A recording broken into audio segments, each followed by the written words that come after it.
So, just decided to go live just because, well, since the traditional show of the evening ended a little early, I thought people might find themselves looking for something to do, and I'm always willing to make an accommodation. I am so glad I was able to make it for the last part of Dave's chat. It was actually kind of funny. I was calling Tom to get some information on the collaboration we're doing on the Wizards retrospect. And he's like, yeah, I'm on Dave's live stream. And I'm like, Dave's live stream? That's not until, well, apparently it got pushed up. And so now, because it got pushed up, it ended early. And I'm just seeing, well, I mentioned in the comments that I would try to do a live chat, but perhaps I got it. I'll give it another minute or two and then see if anybody is out there. Let's see. Most people probably don't even think I'm doing a live chat because I didn't do one last night. That is to say, well, I did one last night and don't do them 2 nights in a row is what I meant to say. Well, we'll give it another minute or two. See who comes in. I hope all of you checked out my new creepy classic today, by the way. I've noticed some people have. I'm hoping more of you do.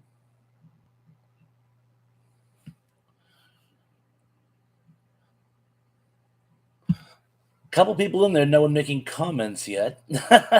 Holy cow! Tom, speak of the devil. I thought you were going to see Fast Ridgemont High tonight. Well, I'm very glad you decided to take time to say hi to me. And I promise, I'll give you a call tomorrow afternoon. I won't call too early because of the 3-hour time difference. But anyway, hey to you, Tom, and thank you so much. I was so confused when you said you were on Dave's chat. I'm like, I thought that wasn't until later, so I would have missed it altogether if it wasn't for you. So I am doubly thankful for you tonight. Jill Carter in the house. Hello, Jill. Glad you could make it. Let's see. I'll get some Cindy D in the house. It says hello, Thrashing everyone. Tamara in the house. Hello to you, Tamara. Thank you for joining us. We have a WAB.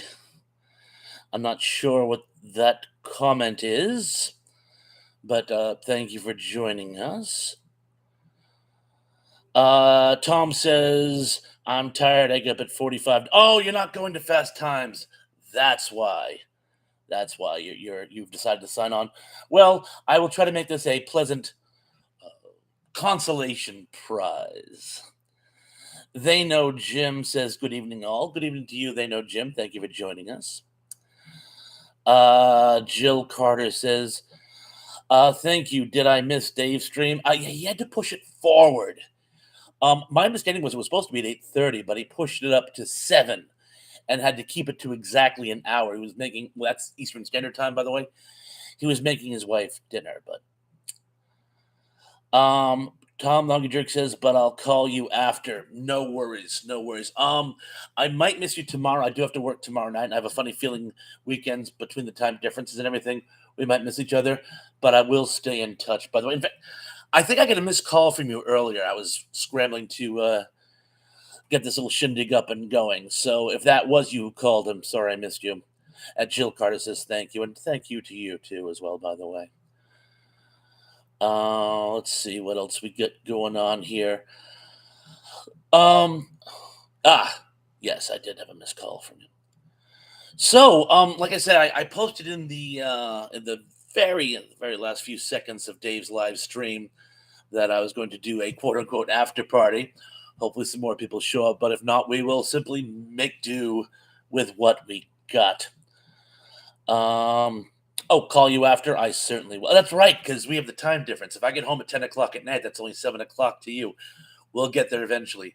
I will. That's what I'll do. I'll call you when I get home from work tomorrow night.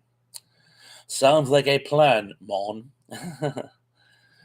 So, looks like a few of these new people just sort of left. Well, it was nice of them to stop by. Looks like we have three, which I'm guessing are my three friends of channels. That is, say, Jill, Cindy, and Tom. The others could have just been, well, any number of things, but the comments weren't particularly nasty, so I'll I'll just chalk it up to them being scamps. So, and again, Tom, you said you're pretty beat, so I don't know how much you'll be sticking around. I'm not how sure how much I'll be sticking around for, but I've been getting a lot of really positive feedback with these live chats.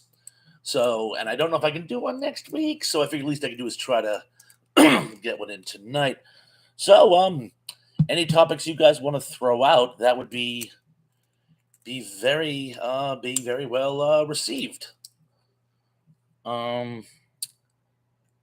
WAB says Andre Defin. Not sure what that is. Oh, Tom Hungry Jerk says only 5 here. Daily Dan's the good stuff. OMG, what are you doing? Yes, Dan. In the last bits of Dave when he was like saying goodbye to everyone, I suggested that since he was calling it early, that I do a impromptu after party, sort of like what we were talking about on After Dave's channels. Doing an after party. So unfortunately, I had to do this one impromptu, but not sure if you saw in Dave's comments or just happened to see that I was posting, but oh no, Daily Does Good Stuff says you're messing up my schedule. Am I really? I'm so sorry. If were you planning on doing an after party tonight? If you were, I'll pull the plug on this one. Let me know. Let me know. I honest to God did not you know you were doing an after party, or I would not have done this. You should have let me know, and then I would have known. You know. Daryl Johnson says, "Hey Bob, Daryl, so glad you could make it. Thank you." Cindy D says, "I called us your viewer, the Thrash. I called us your viewer, the Thrashers. Did you miss it? We can call ourselves that. I love it. I love it. We were talking about doing my own convention and calling it ThrashCon, but I love the Thrashers." Dilly Den's good stuff says, and I got no text. Oh my, you were right. I promise you I'd text you next time we do live chat. But this one was totally, I wasn't going to do this at all. The only reason I did this is because I figured Dave was doing his at 8:30, when it would go to probably 10 o'clock at night. When I found out he started at 7 and it was ending promptly at 8, I saw a window. Again, if were you planning on doing a live chat tonight, or are you still sticking to your Saturdays, Stan? Please let me know, guys. I do not want to throw a wrench in your works. And someday, when I get the tablet, we can do dual projects. We'll both be in the After Dave time slot in a perfect world, because this world has been going so perfectly lately. Oh, Tom says I liked it, Cindy. Yeah, that's a good one. Yes. Oh, Dilly Dance Good Stuff says no. It's Wrestling Hall of the theme stream tonight, exclusive stuff. Oh no, and you're gonna have to like go back and forth between the two. Well, you know what, you do you. If the Hall of Theme, I'm assuming you mean Hall of Fame. If Hall of Theme is more important to you, you do you. Like I said, this is entirely impromptu. And again, I promise, even if it is impromptu next time, I will text you before I even plug in my computer, or the camera, I should say. Never leave your camera plugged in. So he said, I saw your comment on Dave's stream. Thank you. Hungry Jerk says, I'm a thrasher. I'm a thrasher. You're a thrasher. Would you like to be a thrasher too? So he said, yes, I'm glad you did, but I didn't know if Thrash saw it. Hungry Jerk. Well, I'm glad we all did. Daily Dance, I'm watching 2 phones. I can multitask. Well, one of your phones died last night, so I'm glad you're able to get it up and going. But anyway, so again, topics for tonight. On my creepy classic tonight, by the way, am I buffering? I seem to be very slow on my screen. By the way, I rewatched the footage yesterday, and when you guys said buffering, you weren't kidding. It was like something out of an old space movie. But I'm so glad it stopped for the second one. But anyway, I posted a creepy classic today, and at the end, I gave 3 potential songs for my next creepy classic. I'm going to be doing either Pat Benatar's Invincible, Danny Williams White on White, or the Doors Whiskey Bar. Let me know which of those would make the best creepy classic in your opinion. I was also kind of considering Far Side of Crazy by Wall of Voodoo, but that wasn't a big hit for them. They're both known for Mexican radio, and Mexican radio isn't creepy. So, oh, Dilly Dan's blog says I have 5 phones and 4 channels. Oh, and he goes on to say another like, I forget you cast thy waters upon thy bread, and have many many phones. And so anyway, but any of those work for you guys, and let me know. Oh, and by the way, Tom, if you're still there, while I have you, are you familiar at all with the whole Cobalt 60 situation? Because I found in an old Epic magazine they had the Cobalt 60 by Mark Baudet and Larry Tate, which is Larry Todd, I'm sorry, based on the notes of Von Baudet. But I actually found the original, like, 8-page black and white comic Cobalt 60 that sort of kicked the whole thing off. I was going to do a wretched recap on that. I was wondering if you were familiar with it and thought that might make a fun recap of wretchedness. Look who is here, Tracy West Myers. Hey, Robert, you ignored me in Dave's chat. Tracy, I am so sorry. I was so discombobulated. I didn't even know there was an early chat. I was getting ready to get there at 8:30. I just happened to call Tom, and Tom said, I'm on Dave's live chat right now. And I'm like, what do you mean? I figured he showed up early like so many of us do. But he's like, oh, no, I'm going to be on Dave's live chat. I'm about to go to Fast Times. And I'm like, oh, my God, it's going on now. And we made arrangements to call each other later. And when I got there, I was getting a whole bunch of hellos from people, and that's always nice. But they were going so fast and so furious, and I was trying to, like, get back in the swing of things. I would never intentionally ignore you, Tracy. I didn't even know you were in the chat, to be honest with you. Although he did mention you later, but initially I didn't know that. It wasn't until he started giving scores from his quiz. Lance Chafin in the house. Hiya, Thrash. Hello to you too, Lance. Always good to see you. Cindy D says, the Pat Benatar song, I love that movie. It was from The Legend of Billie Jean. Yes, it is. And it's funny because the movie is very sad and tragic and intrigueful and what's the word I'm looking for? You know, the little dog up against the man type of situation. But the movie sounds it's just such an up tempo song of strength and intensity and courage. But when you listen to the words, it's like things are really, really, really hopeless and in an up tempo way. So I thought that might make a good pick. Tom Lungadrick says, no, I don't know, but I have epics. I keep forgetting. Yeah. Just because, like, the Epic magazines were very, very popular in the mid 80s. And it ran for some time. So just because you have some epics doesn't mean you have all of them. The ones I have, actually the ones that had Cobalt 60, which is how I found out about the intrigue between Mark Baudet and Ralph Bakshi. But more about that later. Tracy Rothmeyer says, I am just teasing you. I love you. Tracy, the feeling is more than mutual. But if you ever do feel slighted by me, just know it is definitely inadvertent. Yeah, it was so funny. I was like, yeah, hiya, Lisa. Hiya, Zuper. Hiya, Lance. Hiya, Daryl. Hiya, Turtle. It's like, I have so many people that say hi to me. And it means a lot to me, and I never want to slight anybody. Much like Tom, who's saying hello to everyone to make sure he doesn't miss anybody. Dilly Dan, this is the good stuff. Tracy, there was like 100 people in the chat. Nobody could read everything. It really was scrolling fast and furious tonight, wasn't it? And I'm like trying to read. I'm a kind of a slow reader, believe it or not. And when things scroll, it slows me down even more. Trey Rosmeyer says, spreading the love. Les Jamin says, Daryl, hey there. And a lot of people, again, spreading the love. And we are a community. And I'm guessing those new members just sort of ditched. They were probably low-level trolls testing the waters. Welp. Bye.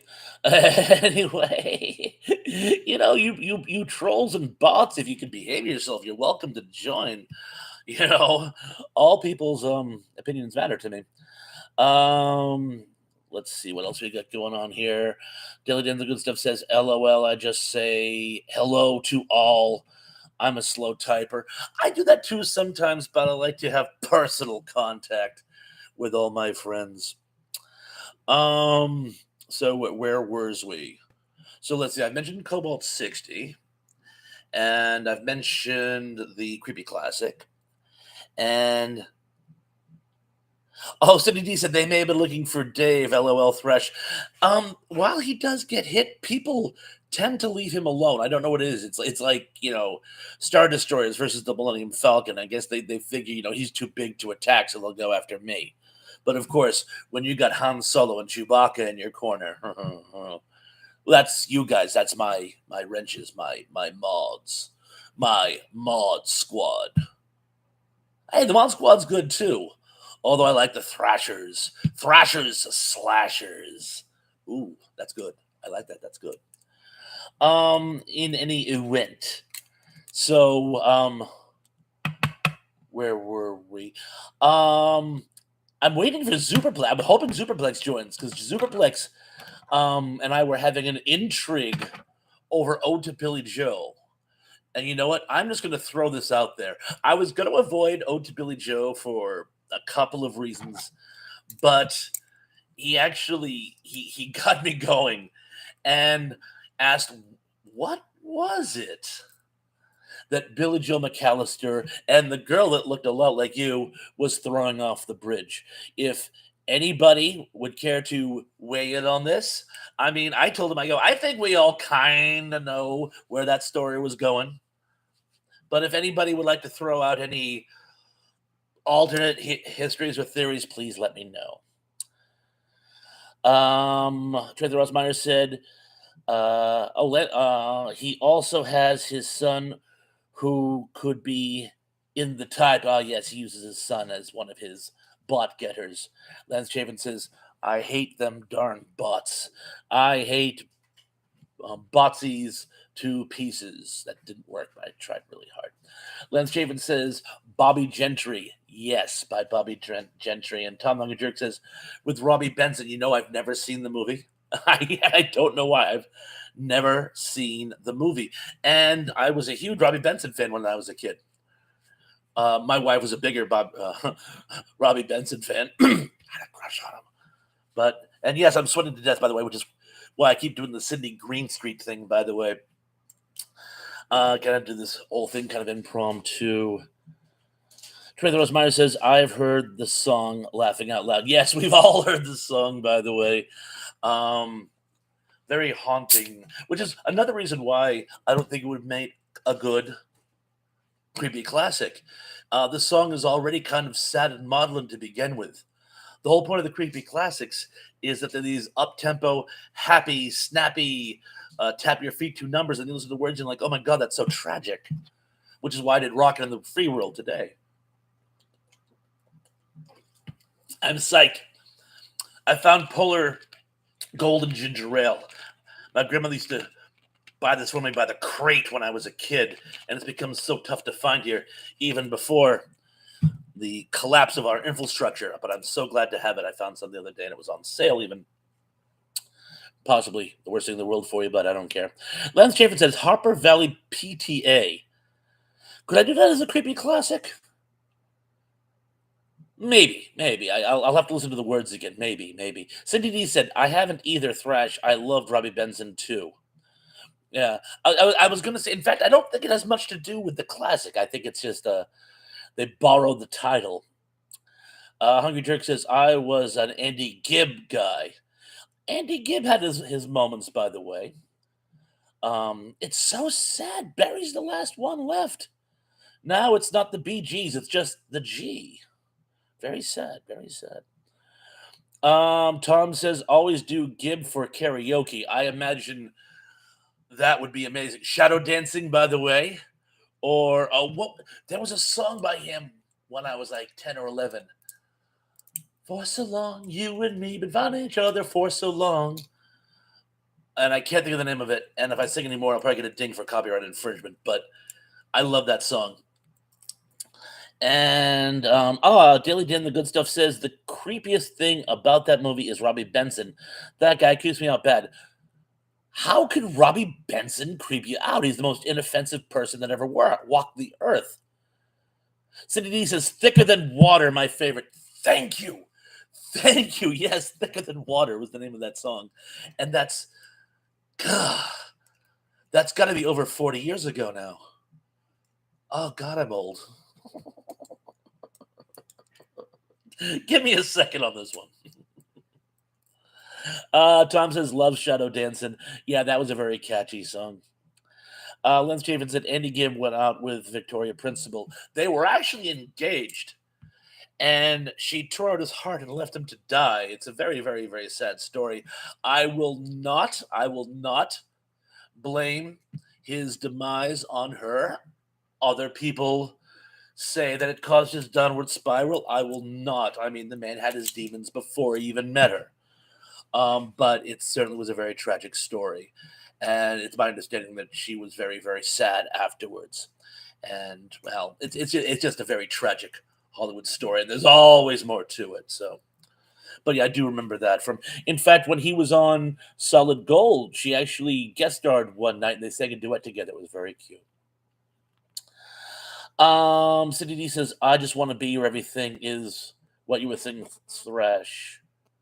Then why was I thinking it was thicker than water? I think I'm confusing two songs together. Probably. I just want to be your everything. Okay, yes, all right, that's the one. But I do remember. Why can't I think of thicker than water now? Well, anyway, I'm going back 40 years. I'm old and can't remember what I had for lunch today. No, yes, I can. I had a cheddar brat sandwich on garlic bread. And you wonder why I'm still alive.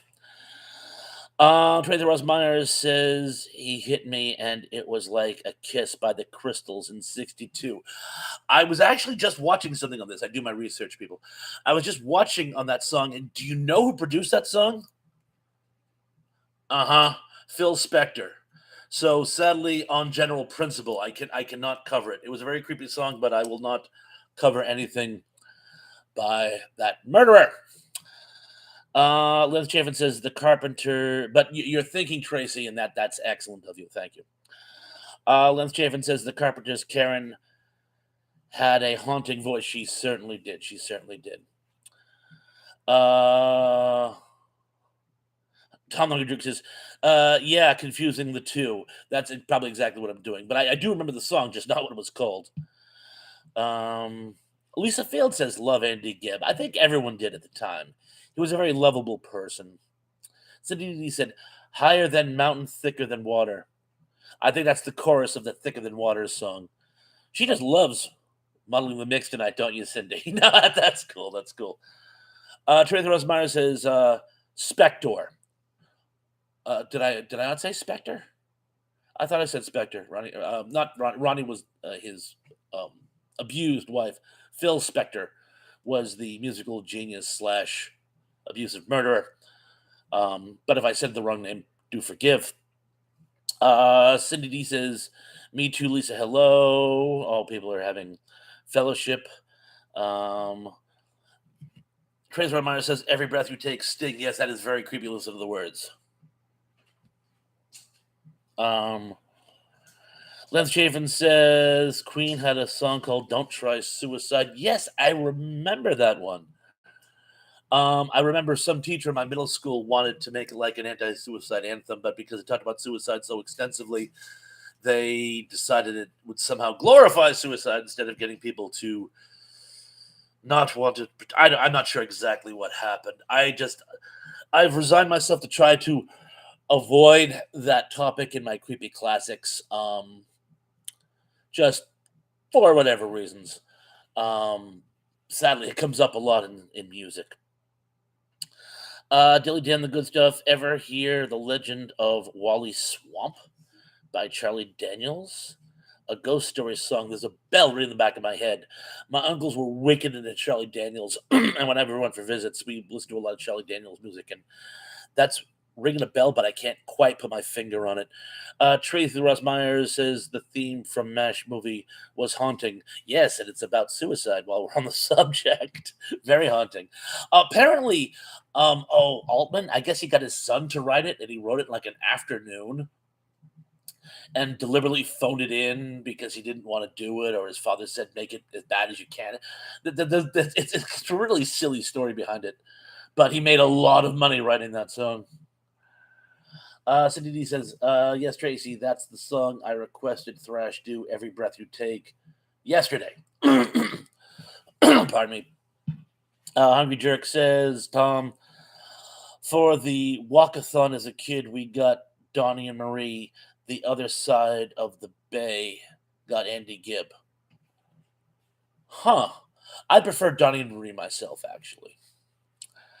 Lance Chafin says Jesse's Girl is a stalking music video. It's not so much stalking.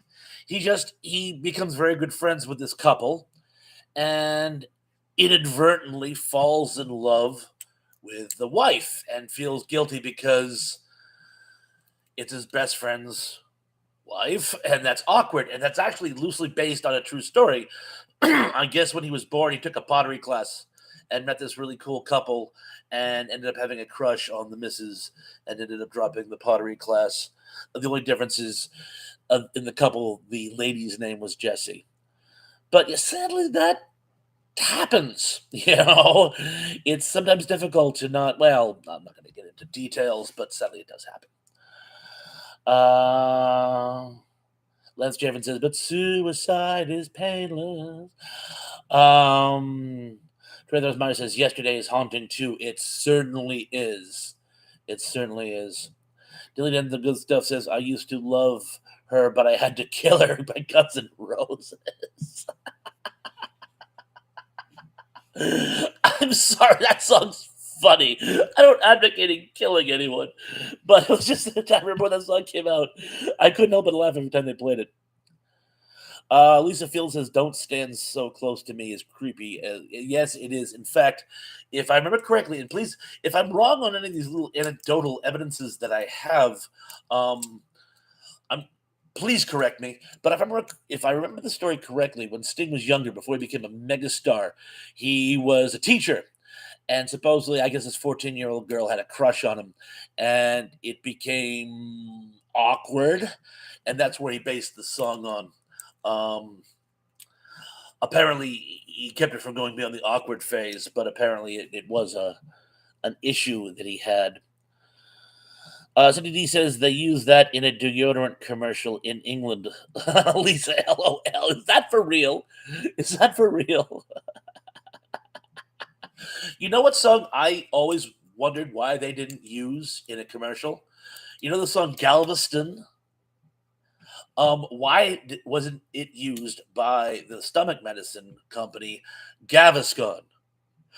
Gaviscon, oh Gaviscon. You see where I'm going with this.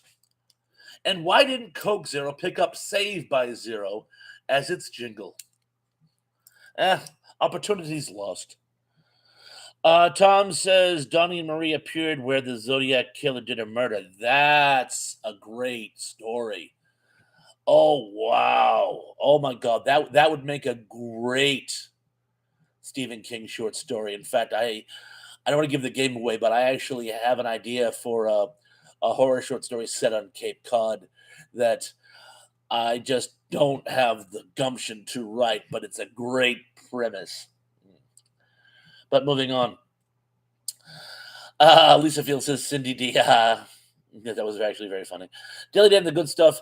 Half the song Alice Cooper ever wrote. Cold Ethel, man behind the mask. Sorry, go to hell. It said. Oh my God. I could see that. I could. His were kind of creepy, but very, very up tempo. Lance Chafin says Hall & Oates Man Eater. Yeah, but Family Man would probably work better if you're going to go Hall & Oates. Trey Myers says, LOL, Lance. Cindy D says, yes, that's true, Thrash. I'm assuming whichever one of my anecdotes I was referring to. Oh, Peanut Gallery joins us. Hi, what's this channel about? Well, Peanut Gallery, I will tell you thusly. We're a nostalgia channel, and we tend to talk about things like music, movies, and TV from the 60s, 70s, and 80s. Science fiction preferred, but not excluded to. And basically, what we'll do is we'll basically have like topics and just see where they're going. Tonight, we're pretty much just talking about. So far, it's mostly what I call creepy classics. That's to say, a really fun up tempo song, but when you listen to the lyrics, it's kind of on the creepy side. But anyway, welcome, and I hope you enjoy. Daily Den, the good stuff. My all-time favorite creepy song is "Psycho Killer" by the Talking Heads. I'll buy that. Um, Tom, the Hungry Jerk says, "I'll tell you about it." Please do, please do. Um, Lance Javen says, "Peanut, it's." Uh, Lance Javen says, "Hall and Oates, Private Eyes." Oh yes, yes. Cindy D says, "The other commercial." I mean, Peanut Gallery says, "Thanks." Lance Chafin says those ads stink, but I'm bumped. Trader Ross Myers says creeps me out is how to use the organs in old soap operas to make them sound so suspenseful, but they actually sounded creepy. Creepy and suspenseful can be the same thing. I had a friend though in college who always said it always bothered him that sitcoms used laugh tracks from the old 30s radio shows, so that when you watch a contemporary sitcom, the laughs you hear are all from people who are dead.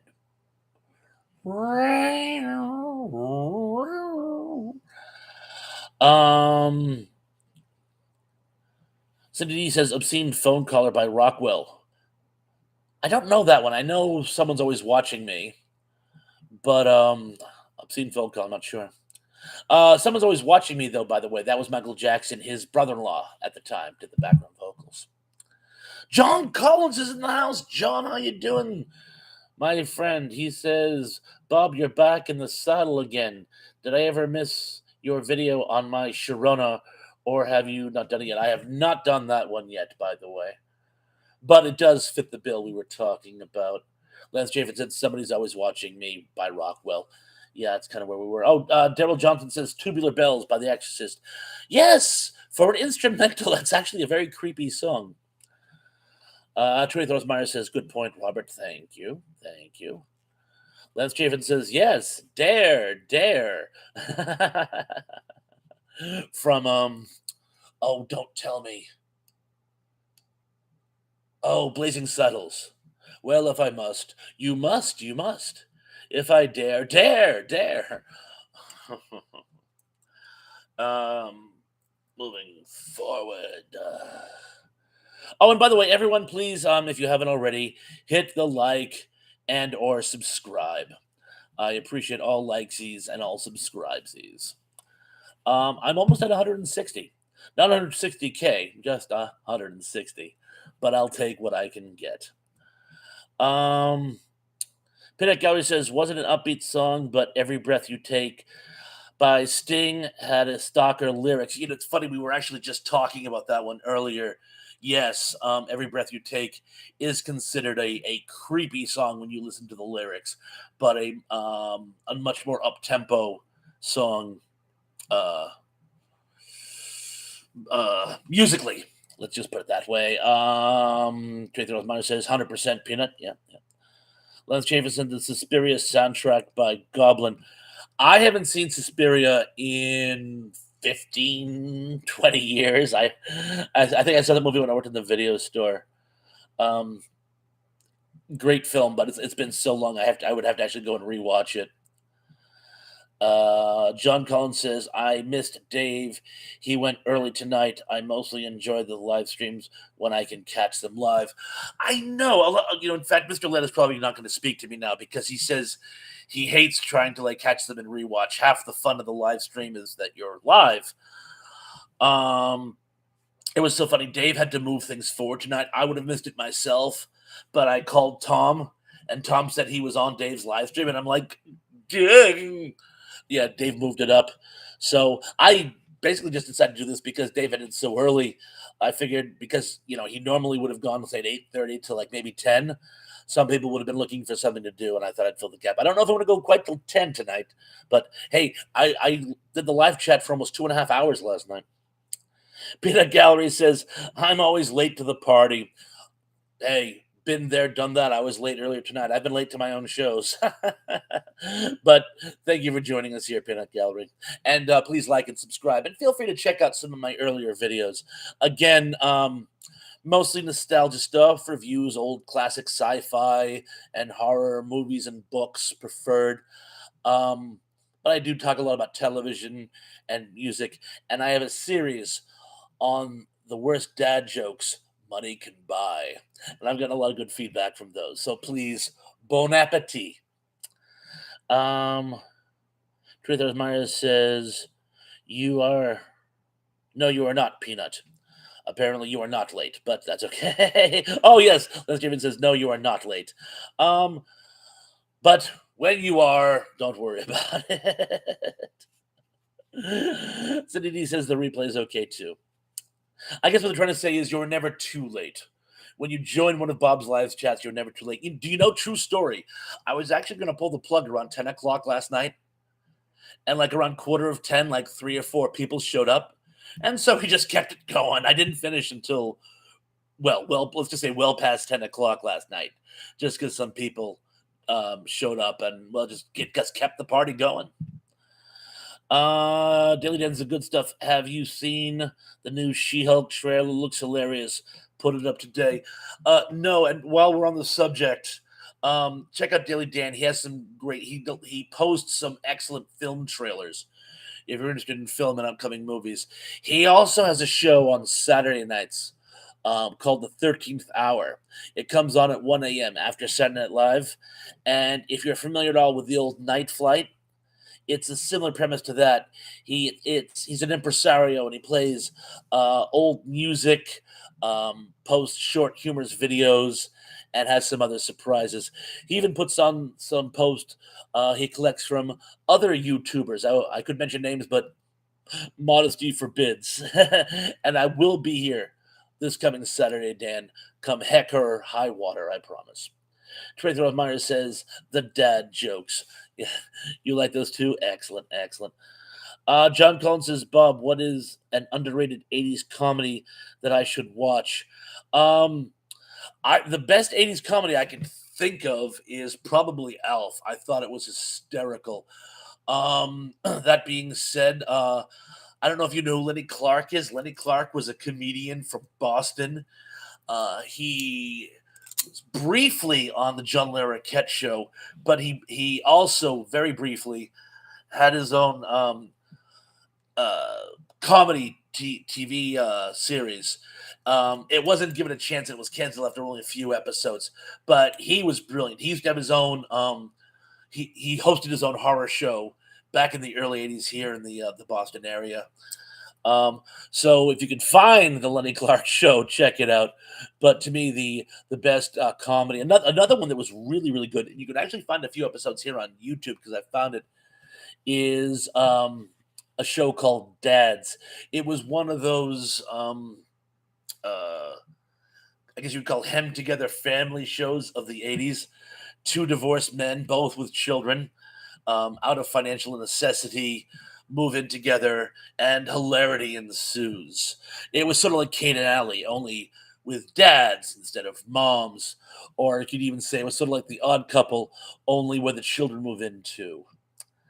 So you could check out those. And again, Dads is actually right here on YouTube, some episodes. Tom Logan Jerk says, I like Haircut 100. I can't think of a single song by them off the top of my head. Give me some time and I'll try to think of it. Play Misty for Me is a very disturbing movie. It certainly was. And did you know that was actually Clint Eastwood's directorial debut? Lance Chaffin goes on to say, and Dressed to Kill. That's another good one. Troy Myers says, Who was like Night Flight? Oh, Dan's 13th hour TV show is like Night Flight, where he's the impresario and he brings together um, old vintage music and short comedic posts and that type of thing. That's kind of where, how Night Flight was like a showcase. That's kind of like what he's doing. Peanut Gallery says, I'm probably not the best candidate for a subscriber. I like to talk about controversial stuff like all the weird outbreaks the last few months. One thing you won't see on these channels, not just mine, but like Dan's and Dave's and others, are political stuff. We tend to stay away from that altogether. We're a nostalgia channel. Um, so more than understand, you do you. There's plenty of channels that you would find that would fit your bill. But yeah, we tend to just be nostalgic and fun stuff. But I see you gave me a thumbs up. Thank you so much for the thumbs up. Skipping on. Truth of Mine says, nice to meet you, Peanut. Yes, it's always nice to have a new guest. Tom the Hungry Jerk says, we're retro here. Yes, we certainly are. The Peanut Gallery says, thank you, appreciate the hospitality. Well, you're very welcome. Always nice to have a new person drop by. Cindy D says, it's your move with Jason Bateman was underrated. Jason Bateman, what was his first show? He played like, kind of like a Ferris Bueller type kid who was always getting in trouble and then using his smarts to get himself out. Oh, what was that show? Oh, it's your move. It just dawned on me. That's why she said it's your move. Duh. Well, yeah, I think a lot of people just saw it as a Ferris Bueller ripoff, but it was pretty good. Dilly Den the Good Stuff says the two best '80s comedy movies you probably never saw: A Fine Mess with Howie Mandel and Ted Danson, and The Survivors with Robin Williams and Jerry Reed. Never saw The Survivors. A friend of mine did. He said it was funny, but I never saw it. And It's a Fine Mess. That sounds wicked familiar, but I can't place it. John Collins says. John Collins says George Carlin's show was not given the time it deserved. No, it really wasn't. Tom the Hungry Jerk says, I love Fright Night. Fright Night was a great movie. Fright Night it had everything. It was part dark comedy. It was part homage to those old Hammer horror films that we all love so much. Um, it was part like cutting edge, fresh horror. It really just brought everything to the table. I thought it was great. Tom the Hungry Jerk says met Roddy McDowell in '76. You mentioned that to me before, but Roddy McDowell was always one of those people I always wished I had met and never did. Well, when I was a toddler, I fell in love with Planet of the Apes, so it all kind of started there. Oh, Dilly Den the Good Stuff has just given his 13 o'clock live a link. So for those of you who are interested, please join that. Lance Chafin says Clockwork Orange and Spies Like Us. Wow, running the gambit there, huh? Tom the Hungry Jerk says love the Hammer stuff. I really do too. Hammer stuff is amazing. All of them, the Frankensteins, the Christopher Lee vampire ones, great stuff. Anytime you have Cushing and Christopher Lee together, you have lightning in a bottle.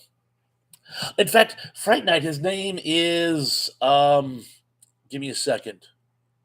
Peter Vincent. Peter Vincent.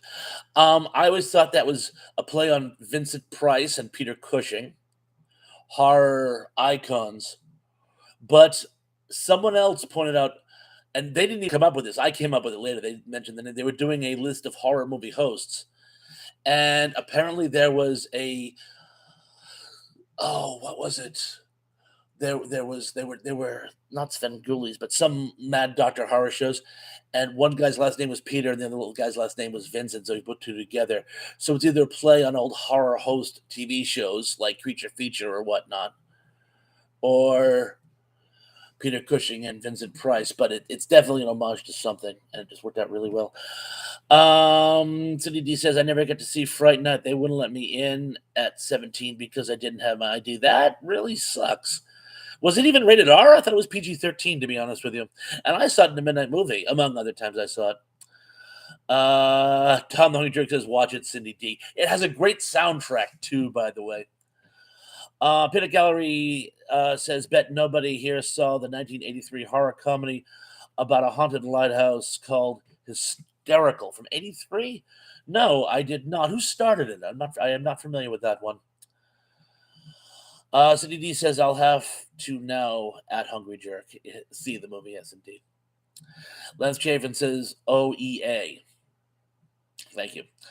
Daily Does the Good Stuff says, I have a picture of me and Roddy on the set of Fright Night. My mom did a publicity shots for that movie.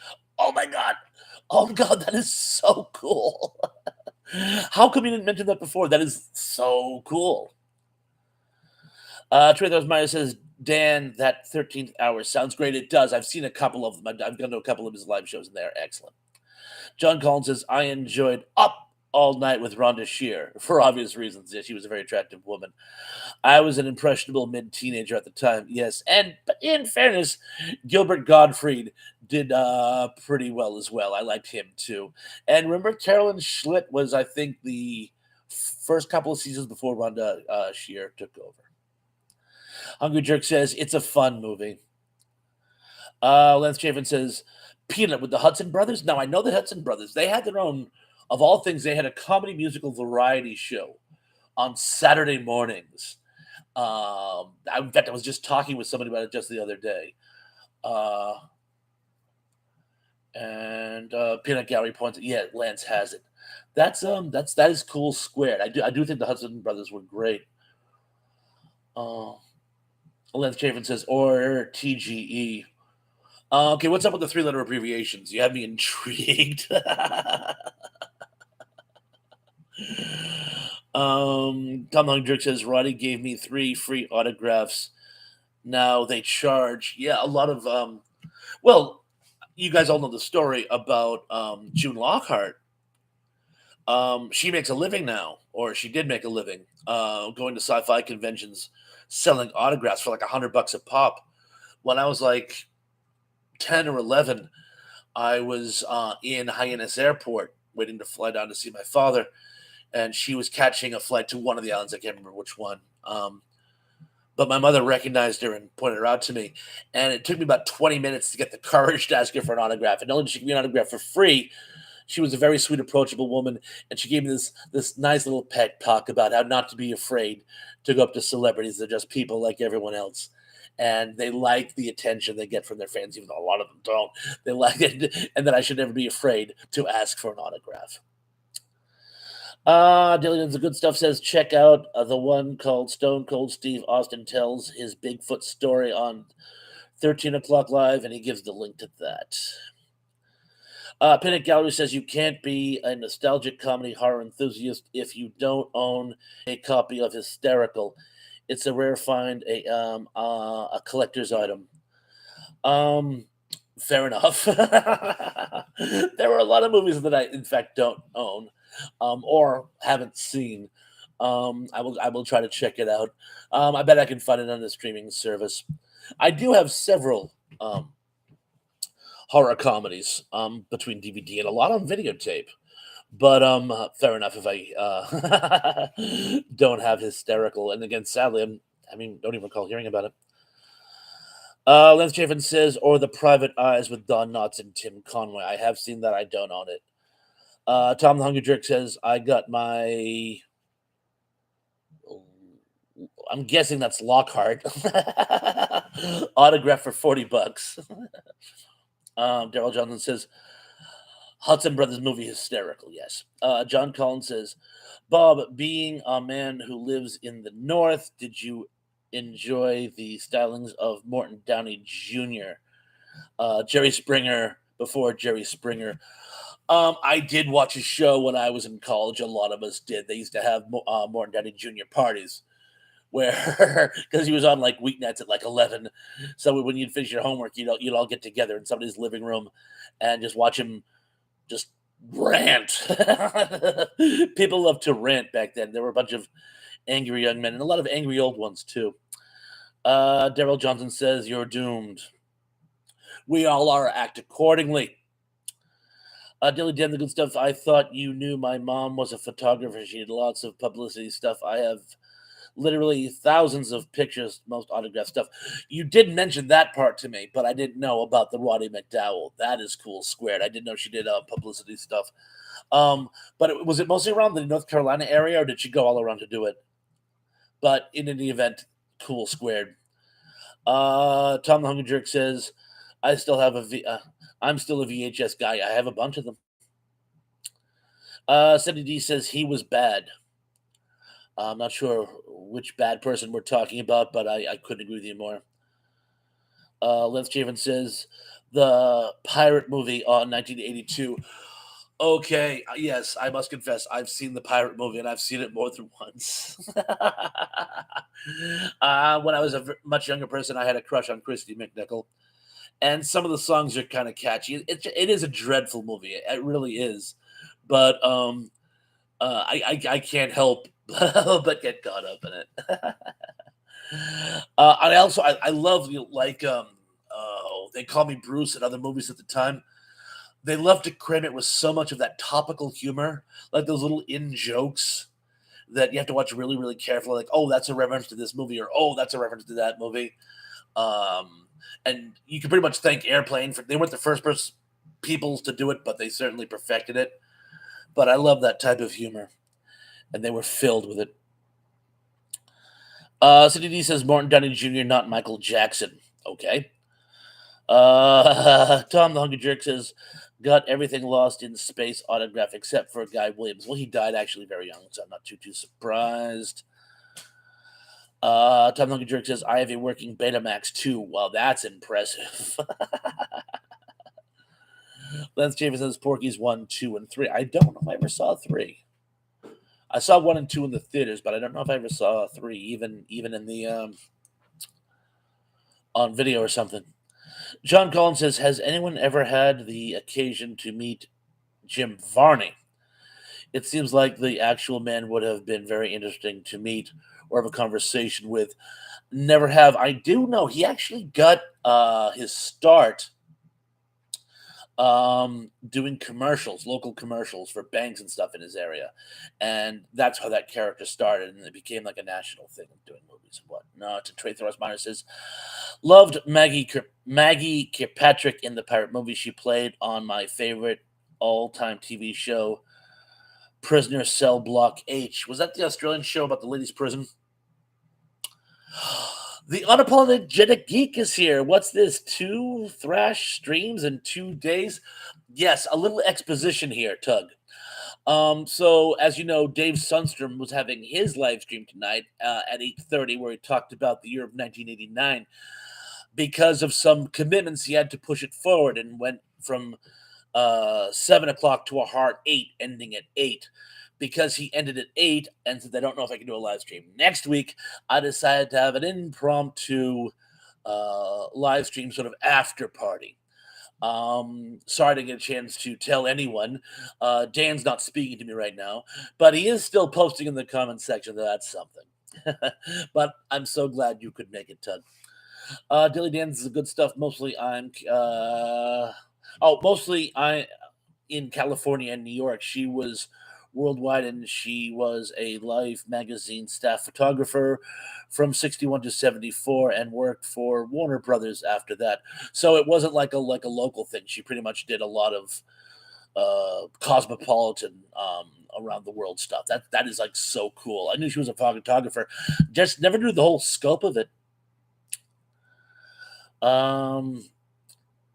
Cindy says, who's bad? I mean, doing the Michael Jackson thing. The Unapologetic Geek says, we're talking about the pirate movie without me. Feel free to join in. I've covered my bases, so please feel free to interject your take on the controversial musical hit. That's another thing. That movie came out at the low watermark of the musical. The second wave of musicals, thanks to Grease and stuff like that, had come and gone. Modern musicals hadn't made their comeback yet. It was just like no one was doing musicals at the time. Lance Chafin says, "How you geek? Checked out your RoboCop. Very good." Dilly Dan's the good stuff says, "I knew Jim Varney well. He's from my hometown area. Greetings from South Carolina." That's cool as well, by the way. He died tragically. Was it liver cancer? But he died very tragically and young, I'm afraid. The Unapologetic Geek says, "I practically have that movie memorized." Crazy. We'll have to do a. Actually, is that one public domain yet? I don't think so, but that would be a really fun watch along. That would be a really fun watch along. Tracy Rosmeyer says, "Yes, Robert. Whatever I said earlier was right."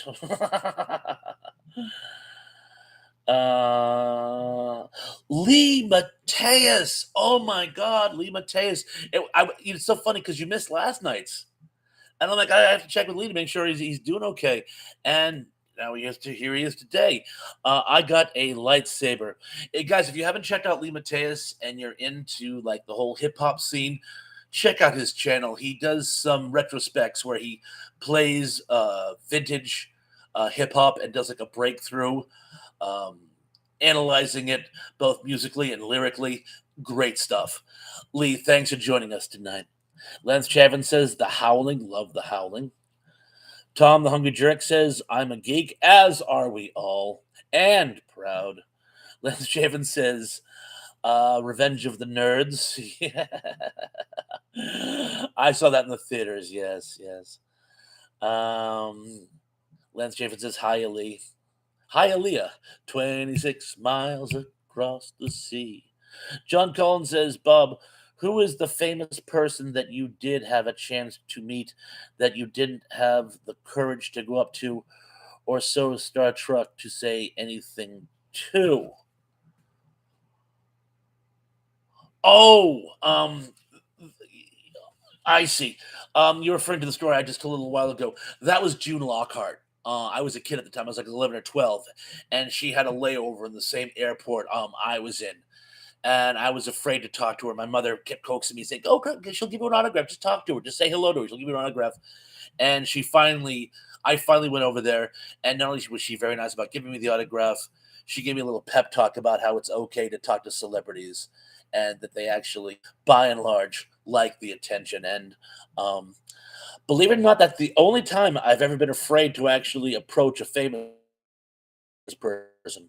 Sometimes it hasn't paid off, but anytime I've had the opportunity, I have in fact approached the famous person. In fact, any of you want to hear my Paul Sorvino story?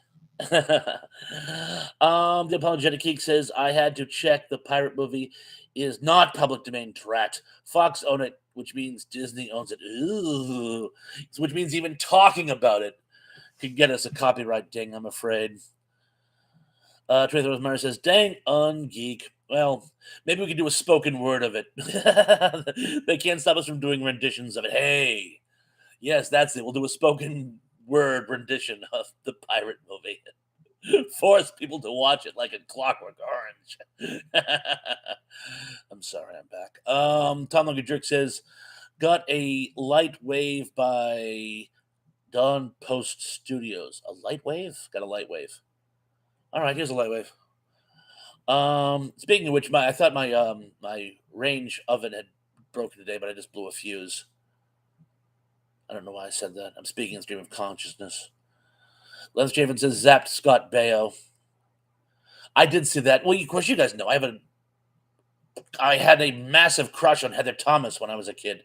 Still do, actually. The Unapologetic Geek says it won 3 Razzies. That's a travesty. Didn't Tara in a Tiny Town? Didn't they always also win a Razzie for being the most unsympathetic to an ailment for a person? I actually came up with an idea when I was in high school. I wanted to write a movie about instead of an old west town where all the people were short people, they were all blind people. It was going to be called Blind Man's Bluff. And the big climactic scene at the end was the posse was going to ride out after the bad guy, and they would all ride off a cliff because they didn't know the bridge was out. I was a very, very, very sick teenager. Skipping forward. Oh, lightsaber. Okay, now that makes more sense, does it? Cindy D brings up the Revenge of the Nerds. We're all bringing up the Revenge of the Nerds tonight. Mike Silva in the house. Mike, how you doing, buddy? Good to see you. I'm glad you could make it tonight. By the way, this was really impromptu, so I'm really glad you were able to make it. Tom Lungan Jerk says, never been afraid. Yeah, you don't strike me as anybody who's been afraid of anything, ever. The Unapologetic says, I'm sorry, I'm laughing here. Says, I love it. Why not? It's these crazy ideas that seem to go over the best. Tom Lungan Jerk says, got almost 500 autographs from the same person. Just kidding, just kidding. John H. Hi, Thrash and all. John H. So glad you could make it. And yes, Zapped was terrible, but I had a crush on Heather Thomas. So glad you could make it. Just a little impromptu after party. Lance Chaffin said Halle Berry won a Razzie and accepted it on stage. That shows class. It certainly does. Oh, and I'm glad you're doing good, Mike Silva. BK on the air says, hey, buddy, trying to edit my podcast, and you're an awesomely welcome distraction. Actually, you're much more than that. Thank you very much. And thank you. No, I'll take distraction. Thank you so much. Yeah, Dave's show had to wrap early tonight, so I have shamelessly piped in to do sort of an after party, which has been going for over an hour now. Wowzers. Hey, you guys know I went on for 2.5 hours yesterday. 2.5 hours of me flapping my own gums. You guys must like the sound of my own voice even more than I do. But you ask and you shall receive. And somebody find Superblix, by the way. I've been dying to get back to him about Billy Joe. A lot of people saying hello to BK, and why shouldn't they? He's a great person. And by the way, check out his podcast. It's absolutely amazing stuff. John Collins says, Bob, what is your favorite game show from the 1980s? From the 1980s? Gee, I wasn't really watching game shows at the time, and the ones I were pretty much holdovers from earlier decades, so I'm going to have to say Jeopardy. I remember we used to show Jeopardy in my fraternity house. It had a big resurgence around then. And so, yeah, I'm going to have to go with Jeopardy. Daily Dan's the good stuff. Really, he did. He certainly did, didn't he? Lance Chafin says, Bob, we have the same shirt on right now. Yes, this has become my lucky posting shirt. You almost saw me in a white t-shirt because I was cleaning my garage before I was doing everything else tonight. BK on the air says, love the on-air sign behind you. We have one outside the WBHF studios. You like that? Thank you. Well, my personal computer is actually in my living room. So to give the ladies some privacy, I put up this card so they can do their thing, by the way, and we can actually have family time, whether they want to or not. Anyway, John H. says, my favorite game show of all time is the wordplay from the 80s. Oh, you just reminded me of something. There was a trivia show from the 80s. There were a lot of them. Well, there was a remote control, which was great. Ken Ober was actually from the New England area, but there was another one, and I think they played it on MTV. But I'm going to stick with Jeopardy, but you just reminded me of a couple others. Thank you. Tom Lunga Jerk says, my dad's drinking buddy was Alan Hale. Yes, you told us that before. That was actually very, very cool. Cindy D says, you need to write a book to the Hungry Jerk. Or have you already? You really should. You got some great anecdotes. You really should write a book. Or just, I could add you to my show and you could tell a story a week forever. John H. says, I remember Jeopardy from the 70s, hosted by Art Fleming. Yes, my mother used to watch it. I remember watching it with my mom when she was doing housework, when she was still a housewife. Lance Chafin said, press your luck. That darn whammy. Haha, yes. The Unapologetic Geek says, I just procured a copy of Bela Lugosi Meets the Brooklyn Gorilla, and that is in the public domain. Is that the one with the dead end kids? Or whatever they were calling themselves at the time, the East End Boys, or when they moved to different studios, they gave themselves different names. But, Leo Gorski and Hans Hall. If it is, it's a great one. Oh, he then goes on to say, no whammies, no whammies, no whammies, no whammies, no whammies. John Collins says, Bob, since you were young in that era, do you have any good street stories?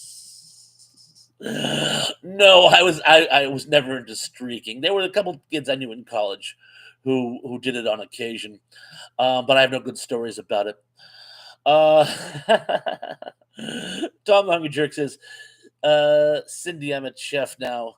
I did dance on tour with Lionel Richie. He mentioned that last night. That is so cool. Yes, he was a professional dancer for a while, but chef is cool too. And I work in hospitality too. I am a server and bartender. Thanks, chef. Cindy D says, I'm a Scrabble fan. We played it every Friday in the 11th grade. I liked Chuck Woolery version too. I could see that. Oh, and he had that big game show in the 80s. That dating show. Well, I'll take my word for it. Lance Chafin says, Beat the Geeks. That was a little bit later. That was a great show because there was the music geek, the movie geek, and the TV geek, and then the geek of the week, which was a specialty topic. But those were always my favorite subjects. But there was a show before that in the 80s that I can't think of to save my life. Kenneth Wilkinson says, Good evening, Thrash. I always do my Bela Lugosi when I read that. Ken, thank you. So glad you could join us tonight. Tom Logan Duke says, I'd rather tell stories. We'd rather hear them. Well, from you. Mike Silva says, smiley face with a siren on it. Lance Chafin says, East Side Kids OD. Kenneth Wilkins says, good evening, Cindy. Love you having a fellowship here. Tom Longadrick says, I almost get fired for talking to Diana Ross. Well, the dancers weren't permitted to talk to the stars. I can see that. My boss, actually, when he was like 15, 16 years old, he was working for this club. And the Starland Vocal Band, anybody remember them? Starland Vocal Band? Starland Vocal Band was going to be playing a show this weekend. And he was getting things ready and cleaning up. And he went out to watch them sit up for rehearsal. And one of the stars told his kid get lost. And he goes, no, I'm here to set up. And they go, no, it's a private set. And he actually had words with the guy. And he said, you're going to fire the kid. This guy said to the manager, you're going to fire the kid or we're not going to put on our show tonight. No, he's not going to fire the kid. But my boss got to go home early that night. And after Starland Vocal Band went back into obscurity, he got his job back. John H. says, Rice, you had, maybe still has, a tradition called 13 where there's a co-ed group who run wearing just shaving cream. Not familiar with that, but I think that was like a little before my time. John H. says, love connection. Thank you. Lance Chafin said, and the Bowery Boys. Yeah, they had any number of names. When they went to different studios, they were assigned different names for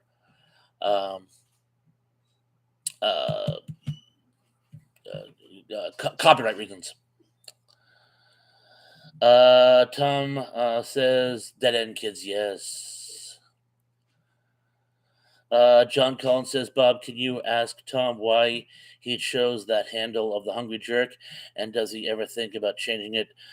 Because I'm sure he's not a jerk in real life. Well, that's why I normally call him Tom. He loves being called Tom over the Hungry Jerk. But I actually know the story behind this. So, Tom, if you'll indulge me, I'll tell it. It's a tribute to the old Wacky Packs cards, which both he and I also collected in our youth. Instead of Hungry Jack Instant Potatoes, it was Hungry Jerk Instant Potatoes, and that's where he picked up that handle. Of course, my favorite Wacky Pack was actually Truant, which is the true cigarette, and the logo is the understructure of a bridge, and the kid's like hanging under the bridge smoking cigarettes when he should be in school. Cindy D says, I was the last mod standing last night. Yes, you were. Yes, you were.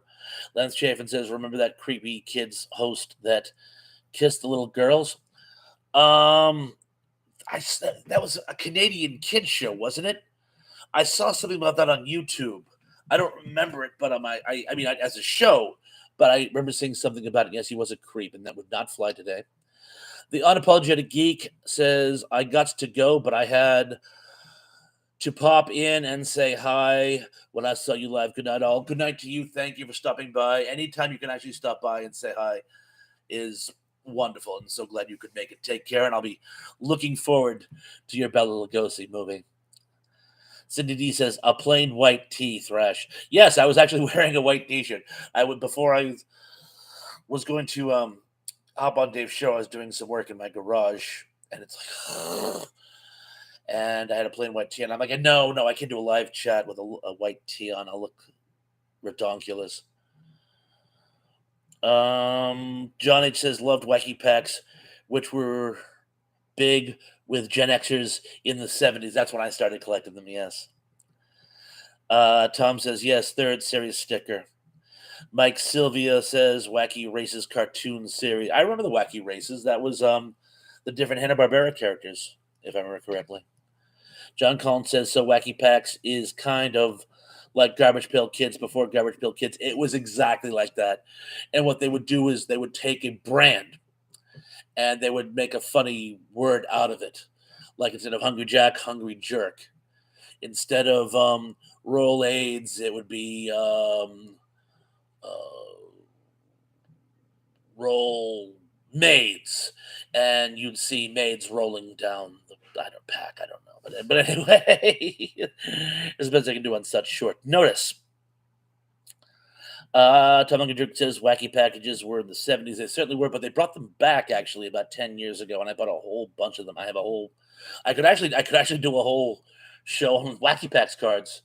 I think we get old real fast. Lance Chaffin says, hit the like button. Yes, please do. I've actually got a fair amount. I've got 13 likes and only 8 people in the house. That's actually pretty darn good. Trailer Reminder says, I remember that thin, hard gum those packs had. Yes, it felt like you would snap your teeth on it. Even when the packs were fresh, the gum tasted stale. Dilly and the good stuff. Very funny stuff. Yes, they certainly were. John H says wacky packages satirized itself in series 4 with wormy packages. That's amazing. And Dominic Jerky says, I'm still addicted to wacky packages. Me too. I still have a bunch. Whenever I'm in Target or someplace where I used to find them, I always double check. Lance James said baseball cards with gum. I never get to baseball cards. I was never a sports fan. A lot of my friends were, probably because, and this is why, probably because both my grandfathers were like redonkulous sports fans. And every time I'd be trying to watch something cool like cartoons or creature feature or something good, they're like, the game's on, the game's on, the game's on.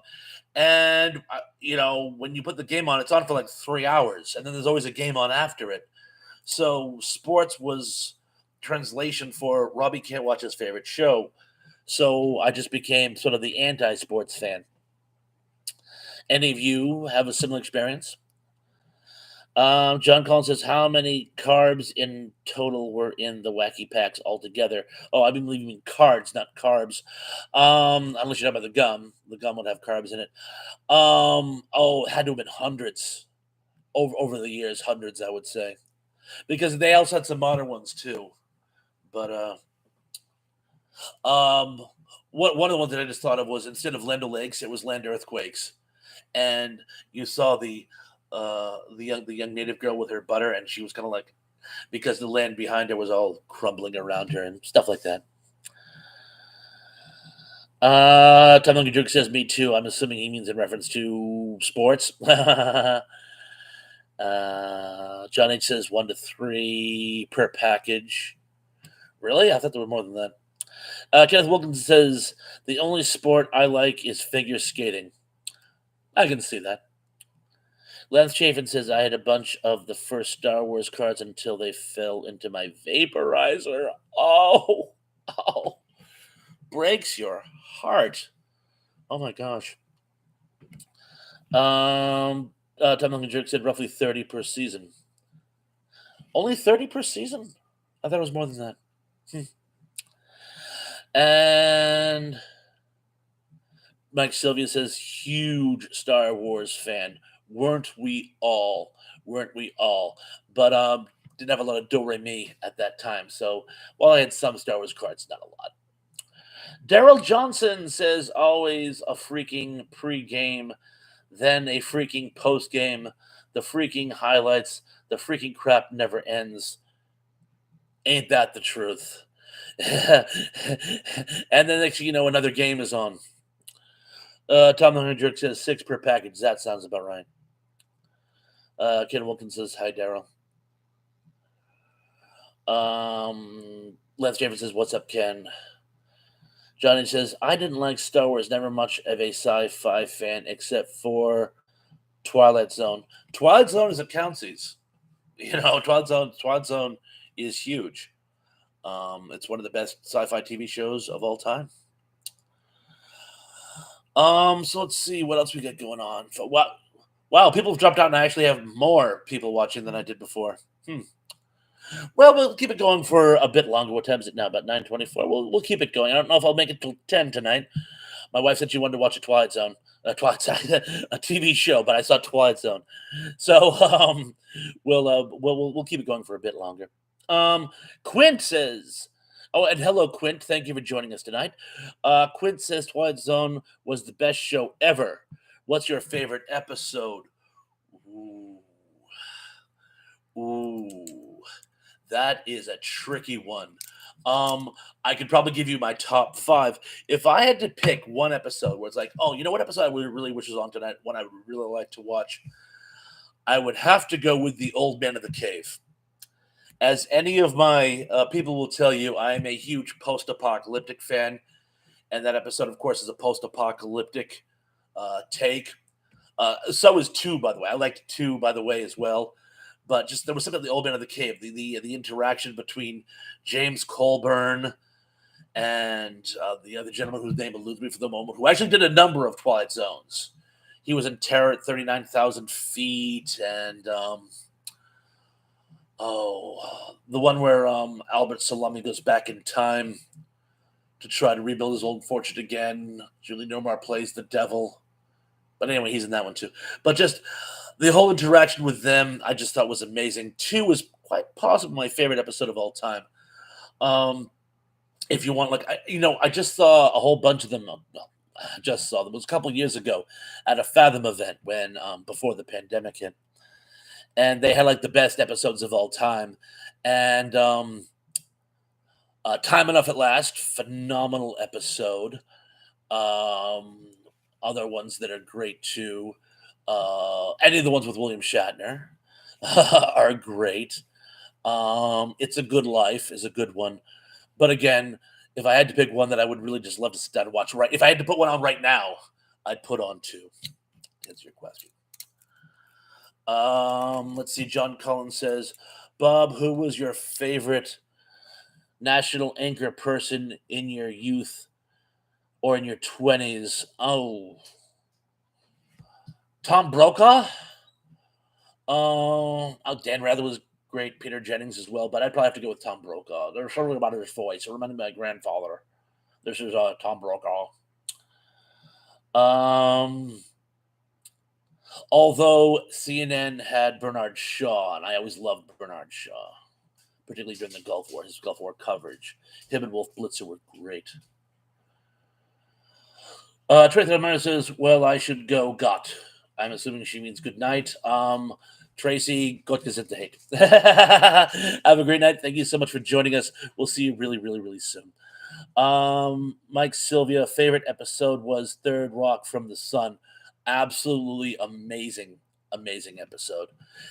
Great episode, yes. Quint says, yes, James Colburn. Yes, it certainly was. Tracy Amanda says, oh, got a scat. Have a nice night, everyone. You as well. Thank you so much for joining us. Quint goes on to say, where'd he go? To Mike Sylvia, that's a great one. Yes, it certainly was. Tom Lungenjerk says, I can skate backwards faster than people can skate forwards. That is amazing. I did skate a little in my youth, but I was never very good at it.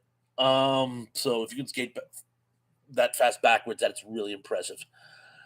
John H says, I don't have a fave Twilight Zone, but my least fave is the It's a Good Life, hate the stories with evil children. Fair enough.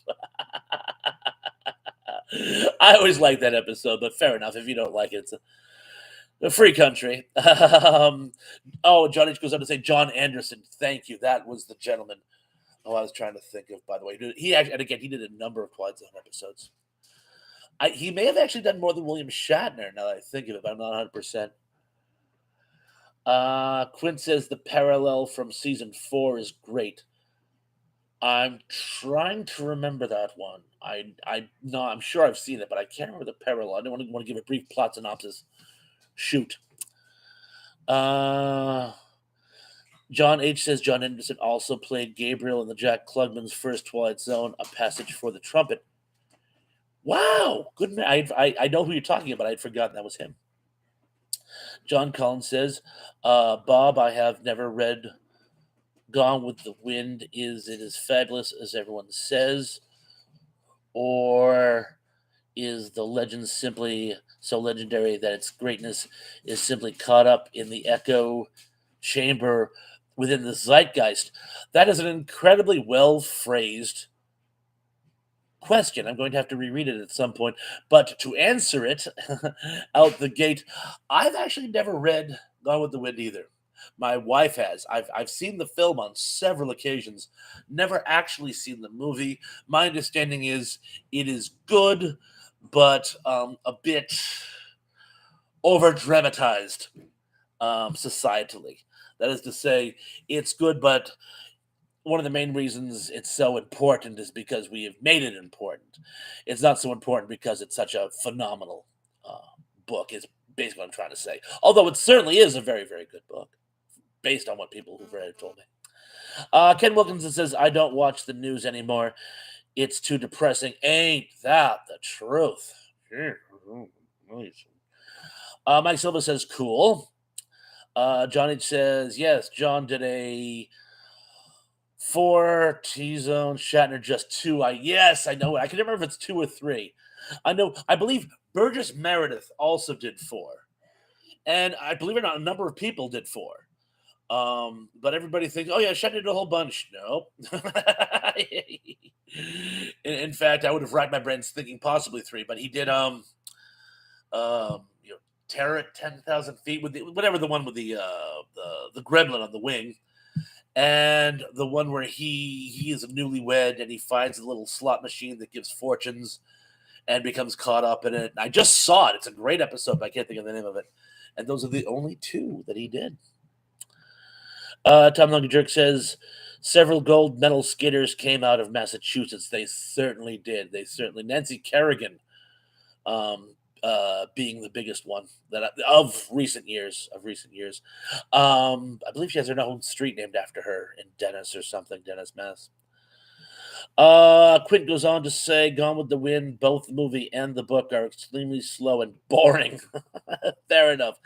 Since I haven't read the book, I will defer to you that wise.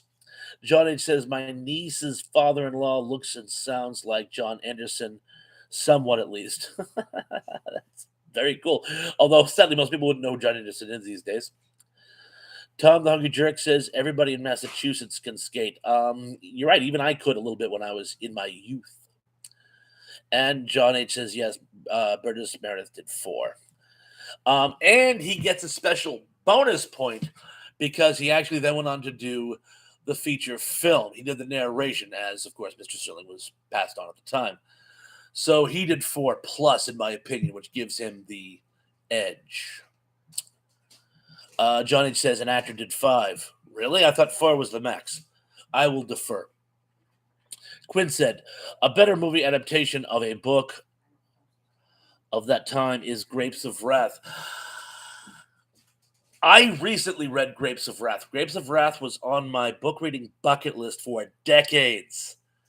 I've been wanting to read it since I was in high school, and I finally read it like a couple of years ago. Finally. It's like 619 pages, by the way. Steinbeck was really like going for the throat with that one. And while I love the movie, they cut out the most substantial part of the drama at the end. Now I understand they had to do that for any number of reasons. Simply because Hollywood couldn't make an ending like that at the time, but I thought it really sort of undermined it. So I will grant you it's probably a better adaptation, but that actually kind of broke my heart. I think actually of Mice and Men might be a little bit closer, but I read of Mice and Men when I was in high school. But sadly, that's a problem with a lot of these like classic vintage books is that the film adaptation isn't particularly good. I think probably my favorite adaptation of all time is uh probably All Quiet on Western Front. I love the made for TV Richard Thomas with Ernest Borgnine as Cats. But a lot of people like the black and white version from the 30s better. John H says Von Taylor did 5 plot zones, but in similar parts. Danny Staten said other phone died. I'm sorry. Johnny says he was Burgess Meredith's boss in Time Enough at Last. Ooh, good little connection there. Um, Ken Wilkinson says I met one of the figure skaters at Lake Placid. Was the giant alligator there at the time? Hungry Jerk says roller and ice skating fun stuff when I wasn't watching TV. Tom, you did everything. You did everything. um, Tom Hungry Jerk says, "Do you remember Ken?" Um, which Ken?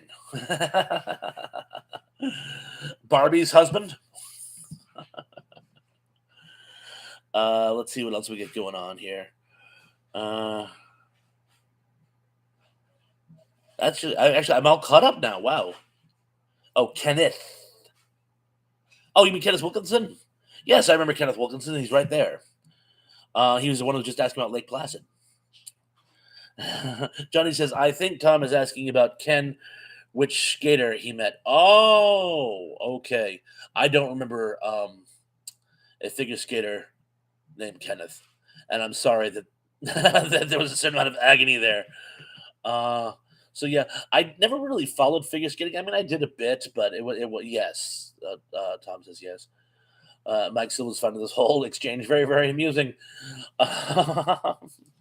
Yes, like I said, I maybe around the Olympic times, but I forget names a lot. But that is as they say that. So I'm trying to remember what other Twilight Zones that I would have seen Von Taylor in. Well, I'm sure he was in others. Um, oh yeah, Johnny says figure skating is for me is mostly the story of Nancy Kerrigan and Tanya Harding. That's the biggie. That's the one that everyone will remember. That was like 30 years ago too. That's the amazing thing. That story still holds water today, or holds ice, I should say. I always thought Christy Yamaguchi was kind of cute. Um, but that's just me. And let's see what else we got going on here. We may be winding things down, unless you folks have anything else you'd like to add to the mix. Oh, somebody added something to the mix. Ooh. Danny Staten says, I just saw a shadow pass behind you, dude. What the H? That's probably my granddaughter showing her mother something on TikTok. John H says Von Taylor was the older man in Self Improvement of S. Ross, where he shot the title character at the end. Ooh, good one. Thank you. John Collins says being a person who interacts personally in my own life with challenges the ending of Mice and Men. It's sad and horrific. I cannot believe that at one time it was taught in schools. Such a sad climax. Well, John, you have to remember, John Steinbeck wasn't giving us rules to live by.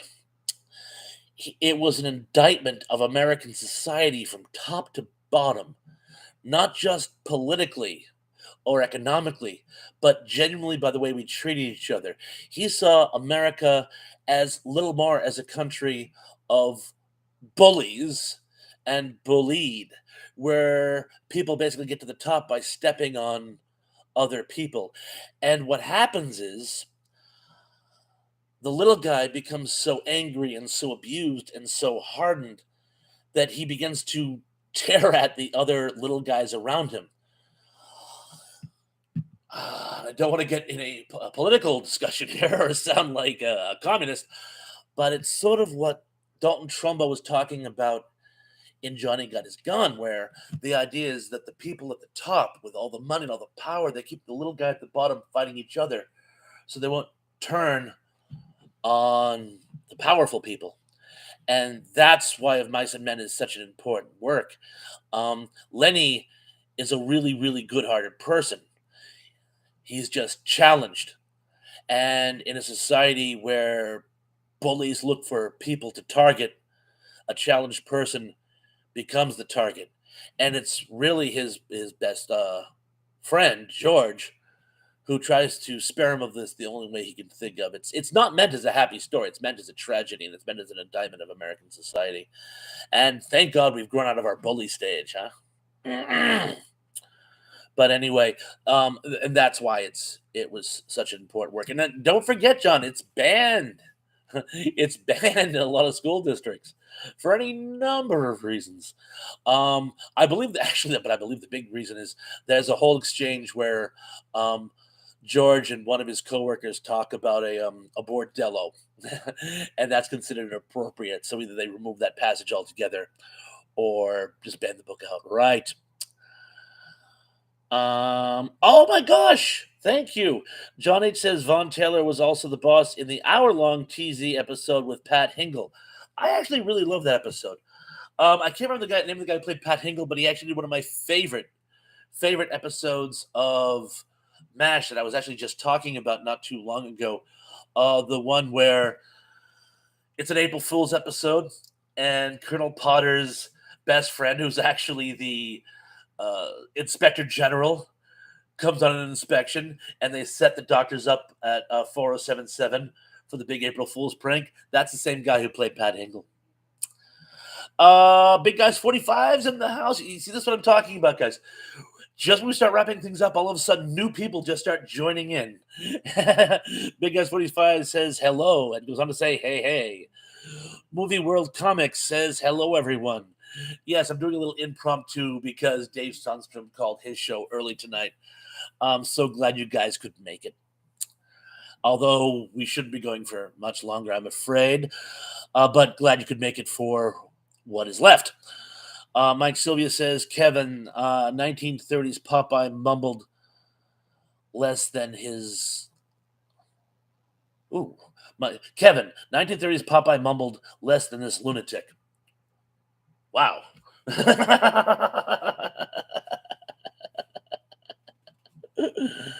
Sorry. John H says Pat Hingle was the actor's name. Oh, I thought the episode was called the something of Pat Hingle. Thank you. Like I said, I had forgotten. John H says April Fools is my favorite MASH episode as well. Excellent. John H says I'll have to look up his Twilight Zone character's name. Thank you, because I thought it was Pat Hingle. And Mike Sylvia says, joking, dude, I kind of figured, Mike. Normally you're very appreciative and congenial, so I kind of figured you were joking, but thank you for pointing that out. John H says, I just saw Pat H as the gentleman caller in the 1966 version of The Glass Menagerie with Shirley Booth as Amanda. I've never seen that version. And the Hungry Jerk says, I once met Max Fleischer's son from Popeye. I didn't know Max Fleischer's son was on the Popeye cartoons. But I'll take your word for it. Anywho. So, while we're on the Big Guys 45, did you check out my Creepy Classic tonight? I recently posted another Creepy Classic. It's one you might find interesting because you're into big songs. And Movie World Comics, I saw you posted me back something about Wizards and Cobalt 60, but I had to up on this too quickly, so I wasn't able to actually get to it. But thank you so much for getting back to me, and I'll read it as soon as I can. John H says TMC aired The Glass Menagerie on its 50th anniversary. Good to know. John H says in 2016. John Cullen says, of course, I didn't believe in banning books. I just remember watching the movie in school and the ending was shocking. Maybe I should revisit it so I can understand the commentary on the social bit more. Oh, no, I didn't think you should ban books. I don't think any of us believe in the banning of books. I just was saying some schools did ban it. Um, but I could certainly how it could be upsetting to some. Um, any powerful important book can be upsetting, so I can certainly see how it would be. Zuberplex, glad you made it. Best Glass Manager with the one with Catherine Hepburn, Sam Waterston, and Michael Moriarty. Not sure I saw that one. I haven't seen it since I was in film school, so I can't even remember who was in the one I saw. It's probably on YouTube somewhere.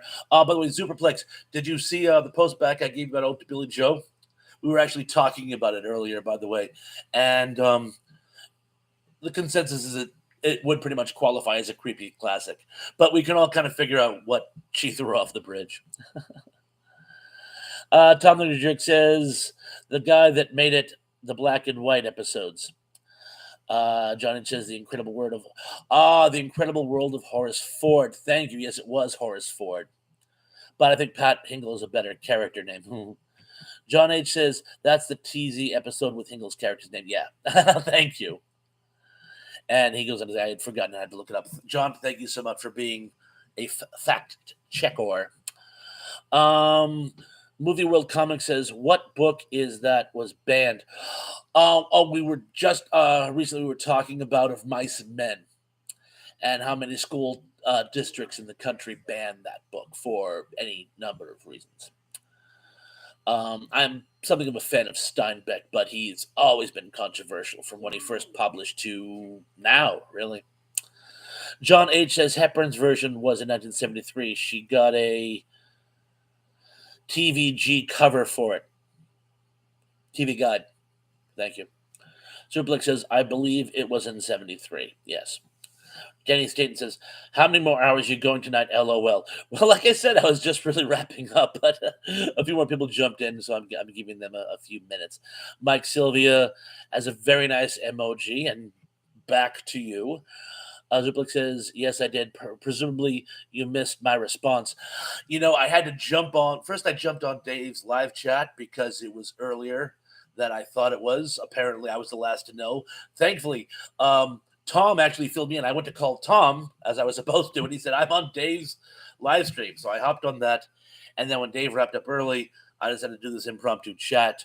And this recap is for the benefit of those of you who've tuned in late. I will check out your response in due course. And thank you. John H. says, I had to read Of Mice and Men in high school. That's actually where I read it.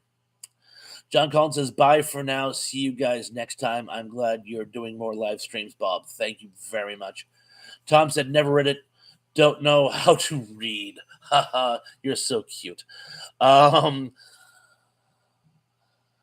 says, how late NG has this been going? Has this been on? I think I picked it up around 8:15, pretty much right after when Dave stopped. I put a little blurb in his comment section, said, anybody want an after party? And Johnny says, and we had to watch the 3-hour TV version of All Quiet on the Western Front when we always had lots of homework. It is of some length, I will grant you. But anyway, as some of you are dropping like flies and some of you seem to be getting tired, perhaps we should wrap it up at this point. I want to thank all you folks for joining us for this impromptu live chat. Let's see, there's more you have to go. Thanks for joining so much. I don't know if I've got one going on next week. Things are kind of crazy next week for me. I will do everything I can. I will certainly try to get some advanced warning out to you. But to those of you who made it for tonight's, thank you so much. Everyone be good, be safe, be careful. I'm looking forward to seeing you all again very, very, very, very soon. And keep watching for some upcoming posts I got going on. Peace.